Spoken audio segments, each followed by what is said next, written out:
Question de Monsieur Jean-Charles Taugourdeau à Monsieur le ministre de l'Économie et des Finances. La parole est à Monsieur Jean-Charles Taugourdeau. Merci Madame la Présidente. Monsieur le Ministre, je souhaite évoquer ici la question de la couverture mobile et Internet de notre territoire en Anjou, particulièrement la 3e circonscription de Maine-et-Loire, mais surtout l'ensemble du département et je dirais même des zones rurales en France. Les zones blanches existent et malheureusement ce sont encore de nombreuses communes qui ne sont pas couvertes ou tout au moins pas correctement. L'annonce récente du déploiement de la 5G est effectivement une bonne nouvelle pour la compétitivité de la France, évidemment, mais nous ne pouvons tout de même pas nous réjouir totalement lorsque nous savons que tous les habitants ne bénéficient pas encore aujourd'hui de la 4G, voire de la 3G, et encore quand ils l'ont.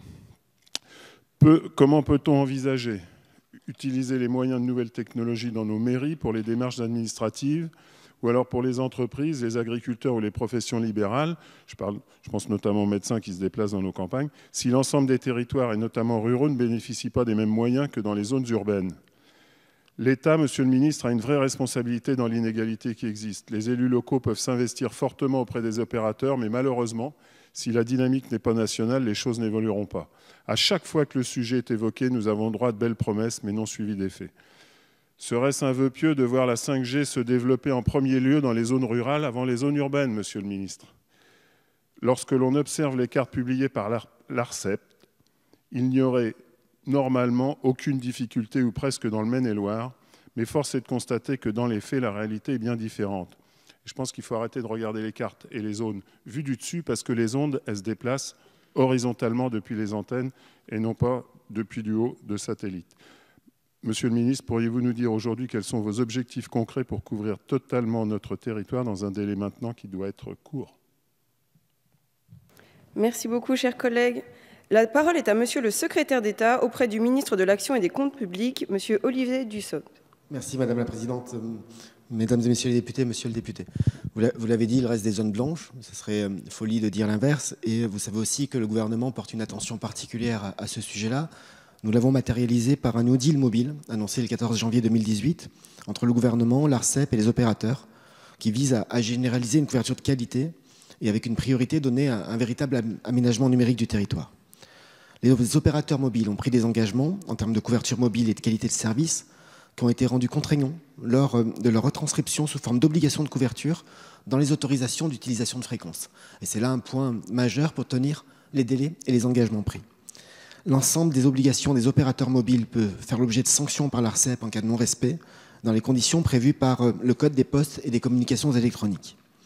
Nous mettons en œuvre un mécanisme de recensement et de priorisation des besoins de couverture par des équipes projets départementales qui rassemblent les services de l'État et des collectivités locales. Et pour chaque année, le gouvernement arrête, en concertation avec les collectivités territoriales, les listes des zones à couvrir par les opérateurs au titre du dispositif de couverture ciblée. L'Agence nationale de cohésion des territoires assure le suivi opérationnel du dispositif, accompagne les collectivités dans leur identification des zones à couvrir, et les collectivités disposent avec cet outil d'un levier pour cibler les zones sur lesquelles elles souhaitent le déploiement rapide d'un nouveau pylône de 4G. Nous en déployons ainsi une centaine par semaine. Par ailleurs, l'une des obligations du New Deal impose l'équipement de la 4G sur tous les sites existants d'ici fin 2020 et par exception sur tous les sites zones blanches centres-bourgs existants d'ici la fin de l'année 2022, ce qui répond à votre question sur les délais. Un tableau de bord est publié depuis juin 2018 par l'ARCEP pour suivre l'évolution de la couverture mobile sur les territoires, notamment les progrès importants réalisés ces derniers mois. Et je puis vous assurer, monsieur le député, que si vous le souhaitez, les services de l'Agence nationale de cohésion des territoires peuvent travailler avec vous, en lien avec les élus locaux, pour mieux identifier les zones que vous avez évoquées dans votre département. Merci, monsieur le ministre. Monsieur Taugourdeau, je vous en prie. Merci, monsieur le ministre. Mais moi, je suis preneur du rendez-vous pour qu'on vienne voir un peu comment ça se passe chez nous. Moi, je voudrais juste redire au ministère et au service de l'État que, bon, récemment, les Américains ont envoyé une fusée avec 60 satellites pour équiper des zones sur la Terre où ils n'avaient pas de liaison. Je pense que nous, on aurait pu mixer les moyens et pas faire simplement soit la fibre, soit le câble, soit les antennes, mais aussi le satellite. Et je trouve qu'il y a 15 ans, on disait que le satellite n'avait pas des capacités suffisantes et rapidités suffisantes, mais les technologies ont évolué. Et je pense qu'aujourd'hui, il y a des zones en France qui devraient être desservies par satellite.